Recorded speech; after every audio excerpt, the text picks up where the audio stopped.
नमस्कार, बहुत स्वागत है आपका। सत्ता का महासंग्राम देख रहे हैं आप। मैं हूं रीनू। बात करेंगे सबसे पहले जबलपुर में सीएम डॉक्टर मोहन यादव ने राहुल गांधी के बयान पर पलटवार किया। सीएम ने कहा कि राहुल की बात पर भरोसा कौन करता है।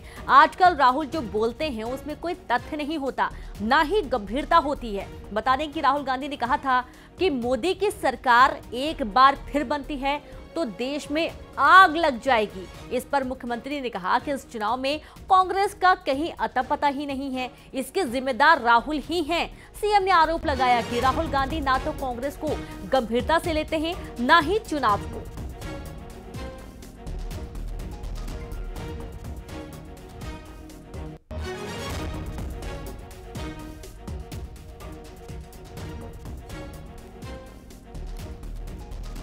तो सीएम ने राहुल गांधी पर निशाना साधा, पलटवार किया सीएम ने राहुल गांधी के बयान पर। जहां एक तरफ राहुल गांधी ने यह बयान दिया था कि अगर एक बार फिर से मोदी सरकार आती है तो देश में आग लग जाएगी, इस पर सीएम ने पलटवार किया है। राहुल की बात पर भरोसा कौन करता है?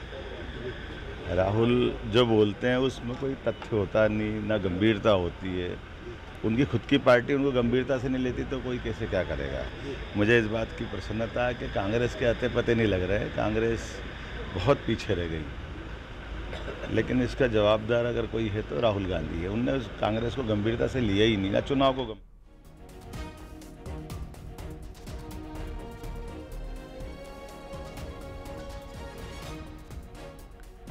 देखिए आप, जहां सीएम डॉक्टर मोहन यादव का कहना है कि राहुल गांधी को गंभीरता से कोई लेता ही नहीं है और राहुल गांधी खुद कांग्रेस को गंभीरता से नहीं लेते हैं और ना ही चुनाव को गंभीरता से लेते हैं। आप ये देखिए कि राहुल गांधी का जो बयान था वो विवादित बयान था। और सीधे रुक करेंगे, संवाददाता वासु चौरे जुड़ गए हैं। वासु, राहुल गांधी के बयान पर सीएम ने पलटवार किया है और कहा है कि राहुल गांधी को कोई गंभीरता से नहीं लेता और राहुल गांधी खुद ना तो अपनी कांग्रेस पार्टी को गंभीरता से लेते हैं और ना ही चुनाव को। निश्चित तौर पर देखिए, मध्य प्रदेश में जिस तरह से लोकसभा चुनाव को लेकर प्रचार प्रसार बीजेपी ने तेज किया है और बीजेपी विपक्ष यानी कि कांग्रेस पर अब हमलावर भी होती हुई नजर आ रही है। तीखे प्रहार लगातार कांग्रेस पर किए जा रहे हैं और मुख्यमंत्री डॉक्टर मोहन यादव ने खुद मोर्चा संभाला हुआ है। राहुल गांधी का जो बयान सामने आया उसके बाद एमपी में भी सियासत गर्मा गई और राहुल गांधी के बयान पर सीएम डॉक्टर मोहन यादव ने जमकर पलटवार करते हुए कहा कि कांग्रेस को और राहुल गांधी को कोई सीरियसली नहीं लेता है। क्योंकि अगर आप इस पूरे ट्रेंड समझे, इस पूरे चुनाव का नेशन वाइड अगर नजरिए से, तो मोदी का सत्ता पक्ष का चेहरा मोदी है, पीएम मोदी, और विपक्ष के चेहरे के तौर पर राहुल गांधी को लगातार कांग्रेस और अन्य विपक्षी दल जो हैं वो प्रेजेंट कर रहे हैं। तो राहुल गांधी पर लगातार बीजेपी जो है वो हमलावर है। चाहे बीजेपी में पीएम मोदी के आइडियाज की बात होती है तो राहुल गांधी हम कहते हैं कि हम लोग सामाजिक न्याय देंगे, लोगों को रोजगार देंगे, बीजेपी को एक्सपोज करने का काम करेंगे। लेकिन जहां कोई भी बयान आता है वहां पर बीजेपी राहुल गांधी पर हमलावर होने की कोशिश करती है और उन पर जमकर निशाना साधती हुई भी नजर आती है। बहरहाल देखना होगा कि इन चुनावों में, और खासतौर पर अगर मध्य प्रदेश की बात करें जहां पर बीजेपी ने क्लीन स्वीप करने का टारगेट लिया हुआ है, सभी 29 सीटों पर पार्टी चुनाव जीतने का दावा कर रही है, तो कितना बेहतर और कितना वो इस टारगेट को अपने अचीव कर पाती है, या फिर कांग्रेस जिसके सामने यहां पर दोहरी चुनौतियां हैं। पहली चुनौती तो यह है कि विधानसभा चुनाव की हार से कांग्रेस को उबरना है इन चुनावों में, और दूसरा जिन नेताओं ने दल बदल किया है उस सबके बीच पार्टी मैनिफेस्टो की बातें, राहुल गांधी के तमाम वादे गारंटियां और पीएम मोदी के मजबूत चेहरे के सामने, जिसको बीजेपी आगे रखकर ये पूरा इलेक्शन कैंपेन चला रही है, ये पूरा चुनाव लड़ रही है, उसके सामने राहुल गांधी को वो कैसे प्रेजेंट कर पाते हैं और अपनी बात जनता तक कैसे पहुंचा पाते हैं, ये एक बड़ा सवाल जो है वो कहीं ना कहीं बना हुआ है। जी बिल्कुल वासु। और अक्सर राहुल गांधी के जो बयान होते हैं वो सुर्खियों में भी रहते हैं और इसको काफी तोड़ा मरोड़ा भी जाता है।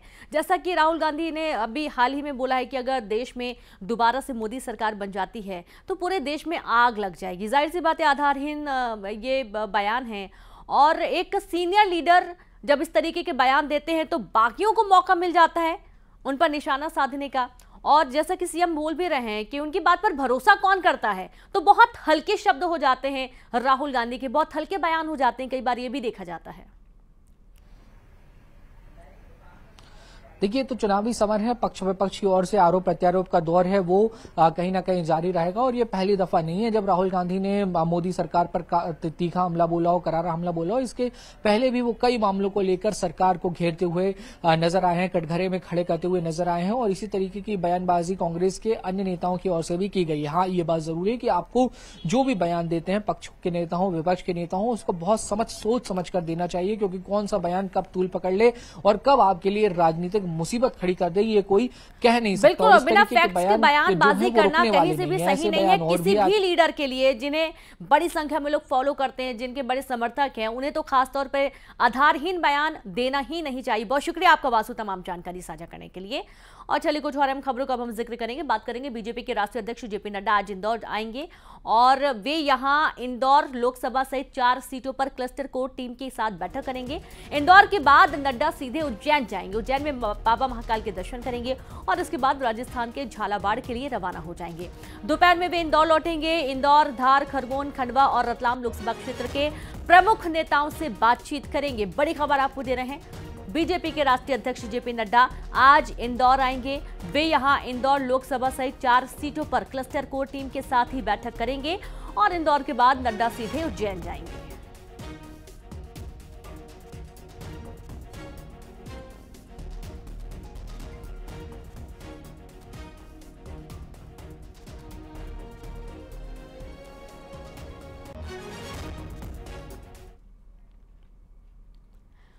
लोकसभा चुनाव के दूसरे चरण के लिए प्रत्याशियों ने कमर कस ली है। नामांकन का दौर शुरू हो चुका है। आज खजुराहो लोकसभा सीट से बीजेपी उम्मीदवार विष्णु दत्त शर्मा नामांकन करवाएंगे और उनके नामांकन के लिए बीजेपी की तरफ से पूरी तैयारी की गई है। बीजेपी और कांग्रेस के नेताओं का जमावड़ा लगने वाला है। बीडी शर्मा आज केंद्रीय मंत्री स्मृति ईरानी की मौजूदगी में पन्ना जिला मुख्यालय पर अपना नामांकन जमा करेंगे। उनके साथ सीएम डॉक्टर मोहन यादव भी मौजूद रहेंगे। तो वहीं बीजेपी रैली कर शक्ति प्रदर्शन करेगी और इस रैली में कैबिनेट के कई सीनियर मंत्री, संसदीय क्षेत्र में आने वाले बीजेपी के सभी 8 विधायक शामिल हो सकते हैं। तो वहीं केंद्रीय मंत्री स्मृति ईरानी जनसभा को संबोधित कर विपक्ष पर निशाना साधेंगी। बता दें, खजुराहो लोकसभा में 1989 के बाद से बीजेपी का दबदबा रहा है और यहां से 4 बार उमा भारती उम्मीदवार रही हैं। तो वहीं 2004 से लगातार खजुराहो में बीजेपी का कब्जा रहा है। 2019 के लोकसभा चुनाव में बीडी शर्मा ने कांग्रेस के कविता सिंह को करीब 4,92,000 वोटों से हराया था। इस बार कांग्रेस ने इंडिया गठबंधन के तहत सीट सपा को सौंप दी है। सपा ने इस सीट से मीरा यादव को उम्मीदवार बनाया। अब बीडी शर्मा सपा के मीरा यादव से टकराएंगे।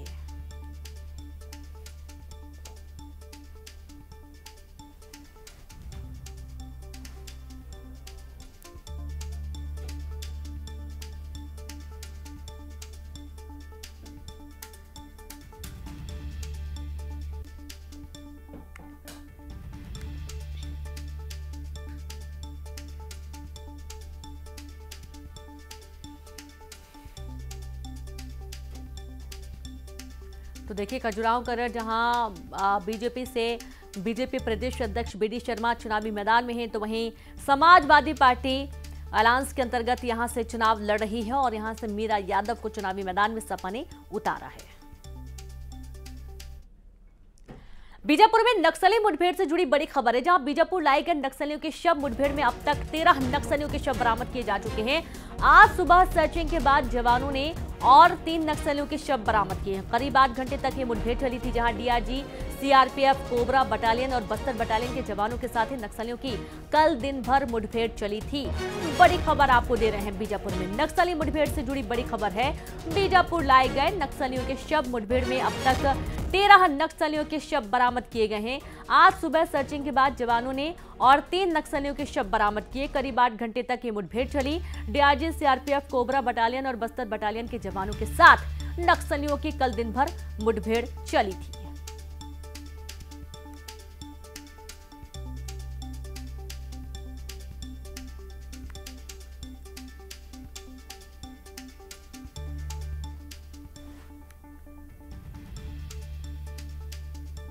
तो देखिए, यही सारे सामान बरामद किए गए हैं। नक्सली हथियार बरामद किए गए हैं। करीब 8 घंटे तक मुठभेड़ चली थी और इस दौरान 13 नक्सलियों को मार गिराया गया। सुबह 3 और नए शव बरामद किए गए हैं। और संवाददाता श्रीनिवास नायडू जुड़ गए हैं। श्रीनिवास, बीजापुर नक्सलियों के शव लाए गए हैं, कुल 13 शव बरामद किए गए हैं।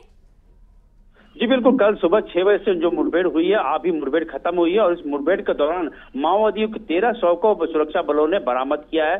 साथ ही कई आधुनिक हथियार भी बरामद किए गए और जो मारे गए माओवादी है उनकी शिनाख्ती की जा रही है। बताया जा रहा है कि जो मारे गए माओवादियों में कुछ माओवादी बड़े कैडर के हैं। ऐसे में सुरक्षा बल इनकी सभी जो शव है उनकी शिनाख्ती कर रही है। जो पुलिस के आला अधिकारी वो बीजापुर में डेरा जमाए हुए हैं। तो कह सकते हैं बस्तर पुलिस जो सुरक्षा बल ने बड़ी सफलता हासिल की है। चूंकि माह टीसीओसी का माह होता है, इस माह में सुरक्षा बलों पर माओवादी हावी होते हैं, लेकिन इस बार ये हुआ कि सुरक्षा बल माओवादियों पर हावी हुए और उनके कैंप, उनके कोर इलाके में घुसकर ये बड़ा प्रहार किया है। जी बहुत शुक्रिया आपका श्रीनिवास तमाम जानकारी के लिए। और अब इंदौर से बड़ी खबर का जिक्र, जहां ट्रांसपोर्ट नगर में लगी भीषण आग, टायर की दुकान में लगी भीषण आग। फायर ब्रिगेड की गाड़ियों ने मौके पर पहुंचकर आग को बुझाने की कोशिश की। आग बुझाने की तमाम कोशिशें की गई। कई किलोमीटर दूर से दिख रहा है धुएं का गुबार। ट्रांसपोर्ट नगर में अफरा तफरी का माहौल इस दौरान दिख रहा है।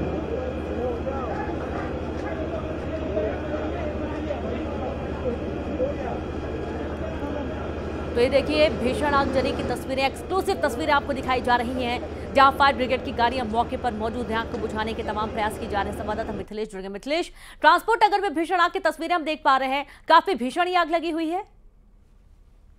सबसे पहले मैं आपको बताना चाहूंगा कि ट्रांसपोर्ट नगर के एक टायर की दुकान में ये आग लगी है। टायर का गोडाउन है। ये बताया जा रहा है कि गोडाउन में कई सौ टायर पुराने रखे हुए थे और आसपास में 3 से 4 दुकान वो टायर की दुकान है और वो टायर आसपास के गोडाउन में बहुत ज्यादा रखे। इसकी वजह से जो आग है, आग अपना विकराल रूप ले चुकी है और उसके ठीक पीछे कई सारी दूसरी भी दुकानें लगी हुई है। ट्रांसपोर्ट इलाका जो है उसमें एक के साथ कई सारी दुकानें लगी हुई हैं। कंजेस्टेड जगह है, काफी घनी जगह वाली ये जगह है। अगर किसी एक दुकान में आग लगती है तो उसके आसपास में काफी नुकसान भी होता है और इसलिए जल्द से जल्द दमकल की गाड़ियां, फायर ब्रिगेड के जो अधिकारी हैं, उन्हें इस बात पर प्रयास किया जाता है कि बहुत जल्द आग पर काबू पा लिया जाए, वरना ये आग जो है वो काफी विकराल हो जाएगी। फिलहाल ये ट्रांसपोर्ट नगर में आग लगी। पिछले साल भी इंदौर में इसी ट्रांसपोर्ट नगर में और जहां पर इस वक्त ये हादसा हुआ है, पिछले साल भी यहाँ पर आग लगी थी। बड़ी आगजनी की घटना हुई थी। कई दुकानें पूरी तरीके से जलकर खाक हो गई थी और करीब 10 घंटे से ज्यादा और लंबा वक्त लगा था आग को बुझाने में। और गर्मी की शुरुआत हुई है और आज फिर ट्रांसपोर्ट नगर में आग लगी और ये आग भीषण है क्योंकि टायर के गोडाउन में आग लगी है।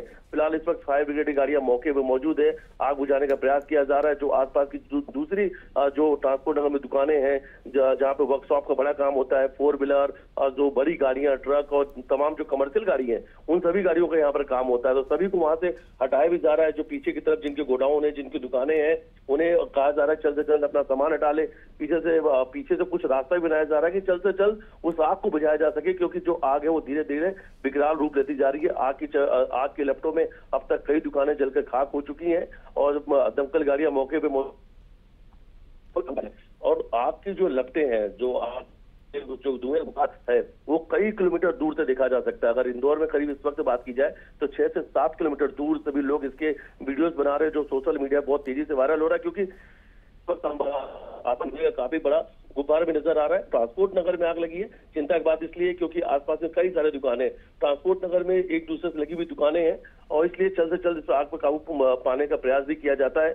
फिलहाल फायर ब्रिगेड की गाड़ियां तो मौके पर मौजूद हैं। पुलिस के अधिकारी पहुंच चुके हैं। लगातार फायर ब्रिगेड की गाड़ियों को और भी भेजा जा रहा है। टैंकर की गाड़ी बढ़ाई जा रही है। कहीं फोम का इस्तेमाल न करना पड़ जाए तो हर एक चीजों का ऐसा समझ में आ रहा है मिथिलेश, क्योंकि टायर की दुकान जैसा कि आप बता रहे हैं और इस वजह से आग को बुझा पाने के लिए एक बड़ी दिक्कत हो रही है, एक बड़ी चुनौती समझ में आ रहा है दमकल कर्मियों के लिए। कड़ी मशक्कत के बीच में आग बुझाने का प्रयास किया जा रहा है, क्योंकि ट्रांसपोर्ट नगर के अंदर जहां पर आग लगी, ये छोटी गलियां होती हैं। हाँ। अंदर छोटी छोटी गलियां हैं जहां पे दुकानें बनी रहती हैं, इसलिए जो गाड़ियां जो होती हैं फायर ब्रिगेड की, उन्हें अंदर जाने में काफी दिक्कत होती है, काफी दिक्कतों का सामना करना पड़ता है। तो हर एक चुनौतियों के बीच में, कड़ी मशक्कत के बीच में आग बुझाने का प्रयास किया जा रहा है। ट्रांसपोर्ट नगर के टायर गोडाउन में आग लगी है और धीरे धीरे कहीं ना कहीं आग का जो रूप है वो विकराल भी होता जा रहा है। तो फायर ब्रिगेड के लिए सबसे बड़ी चुनौती है कि जहां पे आग लगा जल्द से जल्द उसे बुझाया जाए, क्योंकि ये और दुकानों को ये जो आग है अपनी चपेट ना ले ले, ये आग का जो दायरा कहीं और ना बढ़ जाए, तो कहीं वरना ये आगजनी की घटना बड़ी हो सकती है। क्योंकि ट्रांसपोर्ट नगर में फिर से कहूंगा कि ट्रांसपोर्ट नगर में हर वक्त भीड़ रहती है, बड़ी कमर्शियल गाड़ियां खड़ी रहती है और जो दुकानें हैं वो एक दूसरे से बिल्कुल लगी हुई है। हर वक्त भीड़, गाड़ियां, कमर्शियल गाड़ियां वहां पे खड़ी रहती है जिनका काम चलता है। गोडाउन है बड़े बड़े, वहां पे जो ट्रांसपोर्ट व्यवसायी है उनके वहां पे बड़े गोडाउन बने हुए हैं। कई सारे ऐसे दुकानें जिसमें बहुत ज्यादा मात्रा में ऑयल भी रखा हुआ है जो वहां से कमर्शियल गाड़ियों में इस्तेमाल किया जाता है। इसलिए जल्द से जल्द आग पर काबू पाने का प्रयास किया जा रहा है। दुकानें बहुत सारी हैं, यही कि जल्द से जल्द आग पर काबू पा लिया जाए। लेकिन टायर में जब आग लगती है तो बुझाना बड़ा मुश्किल वाली चुनौती होती है, क्योंकि आसानी से ये आग बुझता नहीं जब भी अगर टायरों में आग लगे। पिछले साल भी हम मौके भी मौजूद थे, हमने देखा था लगभग 10 घंटे का वक्त लग गया था। बहुत कड़ी मशक्कत के बाद आग पर काबू पाया गया था। पीछे तो क्या वहां पर दमकल विभाग से कोई जिम्मेदार अधिकारी से कोई आपकी बातचीत हो पाई है तकरीबन, और कितना समय लग जाएगा इस आग को बुझाने में? क्योंकि हम देख पा रहे हैं आग लगातार बढ़ती जा रही, धुएं का काला गुबार हम देख पा रहे हैं आसमान में, और ये भीषण आगजनी की तस्वीरें काफी चौंकाने वाली भी। मिथिलेश, इस पर काबू पाना बहुत ही मुश्किल लग रहा है, तुरंत इस पर काबू पाना दमकल कर्मियों के लिए एक बहुत बड़ी समस्या है। बिल्कुल सही कहा आपने कि बहुत बड़ी समस्या है, और अगर समय रहते आग पर काबू नहीं पाया गया तो ये जो हादसा, ये जो घटना है ये काफी बड़ी हो सकती है। मैं बताऊंगा कि आसपास में बहुत सारी दुकानें, बहुत सारी दुकानों में गोडाउन बना रखा गया, बहुत सारे सामान रखे हुए हैं, और जहां पर ये आगजनी घटना हुई है 4 दुकानों में टायर तो रखे हुए थे। पीछे वाले बताया जा रहा है कि पीछे जो एक और गोडाउन है उसमें कुछ ऑयल भी रखे गए।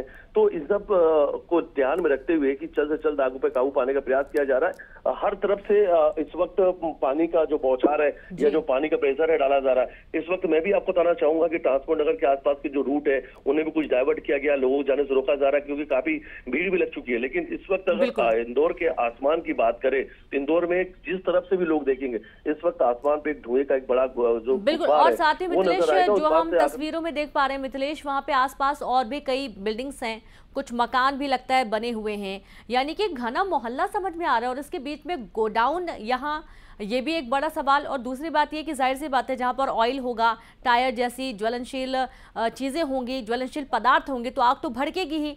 और चिंता का विषय बन चुकी है ये आग, क्योंकि आसपास इलाका काफी घना समझ में आ रहा है पहली बार तस्वीरों में देखने से। देखिए, सबसे पहले मैं आपको एक चीज और बड़ी जानकारी देता हूँ कि ट्रांसपोर्ट नगर में लगभग 2000 से ज्यादा दुकानें हैं और कई सारे हॉस्टल भी ट्रांसपोर्ट नगर से लगे हुए बने हुए हैं। ये जो पूरा इलाका, ये इंदौर का भंवर कुआं क्षेत्र कहलाता है। यहाँ पर सबसे ज्यादा गर्ल्स हॉस्टल, बॉयज हॉस्टल, सबसे ज्यादा जो छात्र हैं वो इसी क्षेत्र में रहते हैं। पूरी तरीके से ये घना इलाका है। यहाँ पर दिन वक्त, हर वक्त यहाँ पर चहल पहल बनी रहती, काफी भीड़ रहती है। और ट्रांसपोर्ट नगर सिर्फ इंदौर ही नहीं, पूरे मध्य प्रदेश का सबसे बड़ा ट्रांसपोर्ट के लिए जो गाड़ियां, कमर्शियल गाड़ियां इस्तेमाल होती हैं, उनके लिए सबसे बड़ा बाजार माना जाता है। सबसे बड़ा जो व्यवसाय है वो इंदौर के ट्रांसपोर्ट नगर से चलता है। तमाम अलग अलग जगह से बड़ी गाड़ियां यहाँ पर बनने के लिए आती है, रिपेयरिंग के लिए आती हैं। जो ट्रकों में, जो कमर्शियल गाड़ी में जो टायरों को इस्तेमाल होता है वो गोडाउन में रखा गया था। उसे रिवोल्डिंग का काम किया जाता है। जो पुराने टायर हैं उन्हें घिस कर नया टायर बनाया जाता है। अगर सीधी भाषा हम समझे तो जो पुराने टायर का स्टॉक होता है वो भी यहाँ पे काफी रखा गया था। इसलिए और साथ ही मिथिलेश हम देख पा रहे हैं कि यहाँ पर दमकल कर्मी तो मौजूद हैं ही, साथ ही पुलिस के जवान भी मौके पर पहुंच चुके हैं, अधिकारी भी मौके पर मौजूद हैं। और कौन कौन से अधिकारी यहाँ पर नजर आए? देखिए, इस वक्त यहाँ पर जो एसीपी, डीसीपी और जो फायर के एसपी हैं वो खुद मौके में मौजूद है। अब तक करीब 5 से ज्यादा फायर ब्रिगेड की गाड़ियां यहाँ पर पहुंच चुकी है। ठीक पास में एक निजी हॉस्पिटल भी है। ट्रांसपोर्ट नगर के ठीक पास में एक निजी हॉस्पिटल है। ये भी ध्यान रखा जा रहा है क्योंकि धीरे धीरे जो आग है वो आग विकराल रूप लेते जा रहा है। धुआं काफी ज्यादा, आसपास के क्षेत्र की अगर बात की जाए तो काफी ज्यादा धुआं भरा हुआ है।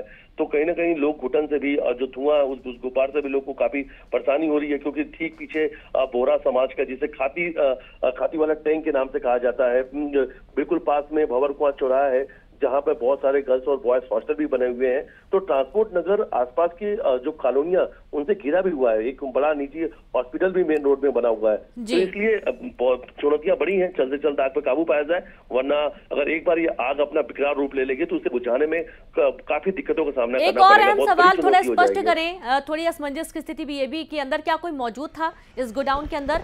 कोई जान माल का नुकसान तो नहीं इस घटनाक्रम में? देखिए, अभी तक कोई जान माल के नुकसान की बात नहीं सामने नहीं आई। हाँ, लेकिन 1-2 लोगों की जो कर्मचारी हैं जिन्होंने शुरू में जो वहाँ पे दुकान में मौजूद थे, उन्होंने आग बुझाने का प्रयास किया तो शायद धुआं की वजह से उनका कुछ दम घुटा है, जिन्हें उपचार के लिए निजी अस्पताल भेज दिया गया था। जी। पास में क्योंकि एक बड़ा निजी अस्पताल है, लेकिन चुनौतियां बड़ी हैं क्योंकि ट्रांसपोर्ट नगर में आग लगी है, टायर में आग लगी है। टायर में जब आग लगती है बुझाना आसान नहीं होता है। तो बिल्कुल, यही बिल्कुल। फायर जो अधिकारी हैं, जो दमकल के अधिकारी हैं, उनके लिए यही बड़ी चुनौती रहने वाली है। देखिए, जब इस वक्त आग बिल्कुल बहुत खबर भीषण होती है मिथिलेश, उस दौरान पानी की बौछार के साथ साथ और भी कई तरीके होते हैं आग को बुझाने के, क्या यहाँ पर उन सभी तरीकों का इस्तेमाल हो रहा है? बिल्कुल। देखिए, जैसा मैंने कुछ देर पहले ही बताया आपको कि वहां पे कुछ गोडाउन ऐसे जहाँ पे ऑयल रखा हुआ है। अगर ये आग ऑयल तक पहुंचेंगे तो उस वक्त फिर फोम का या दूसरे जो केमिकल है उनका इस्तेमाल करना पड़ेगा। तो उसके लिए भी पूरी तरीके से फायर ब्रिगेड के जो अधिकारी हैं पूरी तरीके से अलर्ट पर है। और देखिए, इस वक्त मैं बिल्कुल भंवर कुआं चौराहे पर मौजूद हूँ। भंवर कुआं चौराहे से ही इस वक्त मैं आपको सारी घटनाक्रम बता रहा हूँ। और जो आग है रोकना चाहेंगे एक बड़ी घटना हुई है, प्रत्यक्षदर्शी क्या नजर आ रहा है, कितनी दुकानों में आग लगी और कितना का नुकसान देखा है? अभी ये जो गोदाम संचालक से बात हुई है हमारी, आरिफ और आमिर के दो भाई हैं, उनके यहाँ से ही हुआ है। उनके द्वारा कहना है कि उनका जो लड़का यहाँ पे था और उसको ही आग का पता नहीं था। हमें अभी तक जो समझ में आ रहा है तो शॉर्ट सर्किट से ही आग लगी है। अभी फायर ब्रिगेड की गाड़ियाँ पहुँच गई, पुलिस का बल पहुँच गया है। अभी हम कोशिश हमारी की ज्यादा जो है लोगों को यहाँ से निकाला जा सके और आग ना फैले, ये हमारी प्राथमिकता है। सर, बड़ी संख्या में टायर भी अभी गोडाउनों के अंदर है, ऐसे में और आग भड़कने की संभावना है। हम इसीलिए हम ज्यादा फायर ब्रिगेड बुलवा रहे हैं ताकि दायरे को जो है हम सीमित कर सके और आसपास की जो दुकानें पहले वहाँ पानी का अगर बौछार आएगी तो संभवतः आग नहीं फैलेगी। करीब 40 से ज्यादा दुकानें हैं सर यहाँ पे जिनमें टायर रखे हुए थे, इसमें संभावना ज्यादा आग लगने। नहीं, अभी तो 4-5 दुकानों ही आग की चपेट में आई है। हमारा प्रयास है कि दायरा यहीं तक सीमित रहे और बाकी लोगों को हमने खाली करवा दिया और हर स्थिति से निपटने के लिए हम लोग तैयार हैं। ज्यादा फायर ब्रिगेड हमने नगर निगम, पुलिस विभाग और फायर ब्रिगेड से बुलवा लिया है। सर, इससे पहले भी आगजनी की घटनाएं होती रही हैं यहाँ पर। ये रिमोल्डिंग का काम भी बताया जाता है कि अवैध तरीके से यहाँ पे संचालित होता है टायर का। देखिए, उसको तो जांच का विषय है, लेकिन अभी जो हमारी प्राथमिकता है आग को कैसे हमने काबू में पाया जाए वो हम प्रयास कर रहे हैं। कोई जनहानि की सूचना भी है? नहीं, कोई किसी प्रकार की जनहानि सूचना नहीं है। टायर काफी थे और चूंकि टायर का धुआं और आग लपटें ज्यादा रहती हैं तो वो थोड़ा भयावह हो जाता है। इसलिए उस चीज के निपटने के लिए हम लोग प्रयास है हमारा कि ज्यादा जो है बल और फायर ब्रिगेड यहाँ पे पहुंच के और स्थिति को काबू में पाया जा सके। तो फिलहाल आग को बुझाने के तमाम प्रयास किए जा रहे हैं और टीम मौके पर मौजूद है। और चलिए अब देखेंगे चुनाव चौपीसा।